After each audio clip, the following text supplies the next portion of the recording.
This channel is made possible by viewers like you. My viewers, subscribers, and patrons greatly help to keep this channel going. I wouldn't be here today if it wasn't for all of you. Please make sure to subscribe so you don't miss any uploads. And if you'd like to go the extra mile, please check out my Patreon page. For just $1 a month, you'll get access to what I'm working on, previews of upcoming content, and even early videos, along with other tier options for those that are interested. Thank you, and now on to the video. So last week we had a really cool thing happen on the Sony side of things. No, I'm not referring to any of the big games that came out last week or any announcements related to future PS5 games, but rather we had a re-release of the Timesplitters Trilogy. So far, when games have come back like this through the classic catalog, it is that usually within a series we usually see the games slowly released over the course of several months or even a year. In this case, it was sort of like a Timesplitters Christmas that happened. We got the entire trilogy released in one day.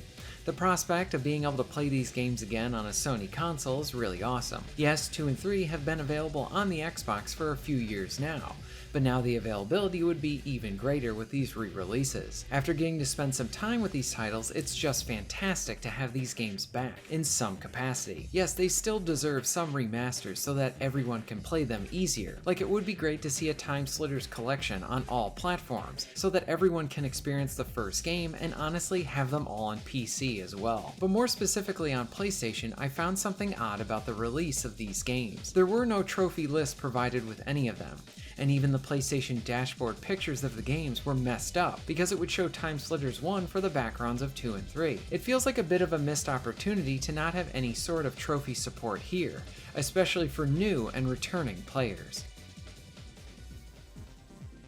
I know the lack of trophies was something that was discussed a lot within the Timesplitters community. Many of these returning games tend to get trophy support. I read that for the re-release of Summoner, the trophies for it actually came shortly after the release of the game, so some thought that maybe trophies were coming by the weekend, but that ended up not happening. Surprisingly, there was a really appreciated update about the trophies from Deep Silver. They are the publishers and, from what I understand, the current rights holders for Timesplitters. They stated that the games will be receiving patches in the future where trophies will be added to them. This is honestly great news to hear, that we'll finally be able to get them and hopefully we'll not need to wait too long for that to happen. When it comes to trophies, I know that there is a large group of passionate gamers that love to go for all of the trophies. While I'm not really a trophy hunter myself, I understand the lure of having them there. And honestly, when I'm in the mood, I do like getting them too. Plus, I think it's pretty cool that they are adding them to older titles. It's neat thinking of being able to essentially platinum something from the past, something that you maybe have played several times, but now there's these new rewards that you can go after and earn, and they're on your profile forever. Plus, there's the power and fun of having the trophies. It can inherently contribute to replay value for a game. Something else to also strive for. Maybe you even have to experience the game in a new way that you wouldn't have done before. Either way, this is a net positive that they are coming back, and will hopefully push for people to seek out these games too. Another thing to note is that it shows me that Deep Silver didn't just dump and ghost these titles. It shows that in some way they are listening to the fans. It shows me that in some capacity they care, and maybe if they are watching and seeing the numbers on people buying and playing the games, it could mean that them working towards and actually remastering these games, or maybe even having a proper sequel of some kind. This could all just end up being nothing, but I give them credit for addressing this and working to correct it for the gamers that want it. When it comes to the actual trophies themselves, this is going to be an interesting thing because I feel like these games have so many options for trophies. Now, the easy option would be to just reward the player with them for completing the campaign, and that would be it. Not really the most interesting set of trophies, but it would be simple and probably an easy platinum to obtain. But for games like these, I feel like there's a lot of room to get creative. The trophy makers could look to the game's actual in-game unlocks, and then copy stuff from there, like completing the game on hard, obtaining the brick, getting gold on all arcade missions, unlocking certain characters. There's a lot here to really make use of for a fun list. Along with this, the trophies could even point to secrets that only the most veteran players would know about. I hope they go for a more interesting set than something easy to obtain. How Sony needs to have a more consistent basis for how they do their classic catalog. For example, some of these games are released with no trophies. Some have them, others you need to wait for them.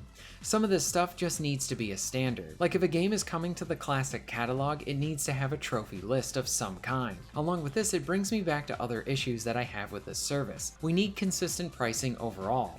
When we saw the PS2 games coming back this year, it was Star Wars Clone Wars, Sly Cooper, and Tomb Raider Legend.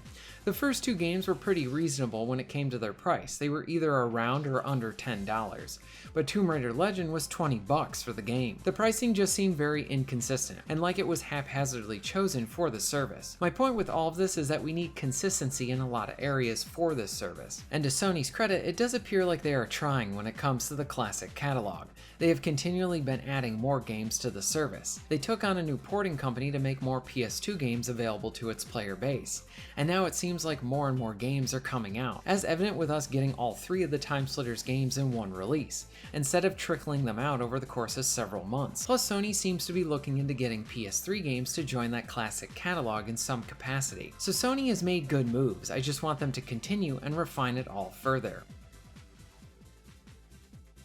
So the long and short of it is that while Timesplitters did not release with trophies from the outset, it would appear that we're going to be able to see them hopefully within the coming month or so. This is really awesome to see the publisher address fan concerns, then doing something about it by adding them in.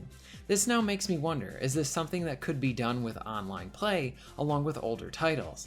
They had online options back in the day, but the current emulation does not allow for it. Is this something that could be added in as a patch as well? How much could be done to improve these games through patches too? If we could have online, what would both Sony and Deep Silver need to do to make this happen?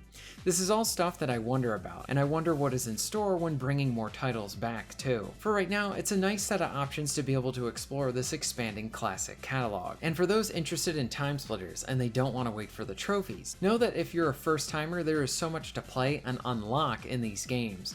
Before achievements and trophies were even a thing, Timesplitters did a great job of providing meaningful unlocks to the player, through new maps, weapons, a huge cast of characters to get, and so much more. If you want something that came with a lot of stuff, and a lot of stuff that you actually wanted to do, Timesplitters was where you wanted to look. With trophies coming back, what are your thoughts on this? Is it a good thing? Will it give you even more reasons to play these games again?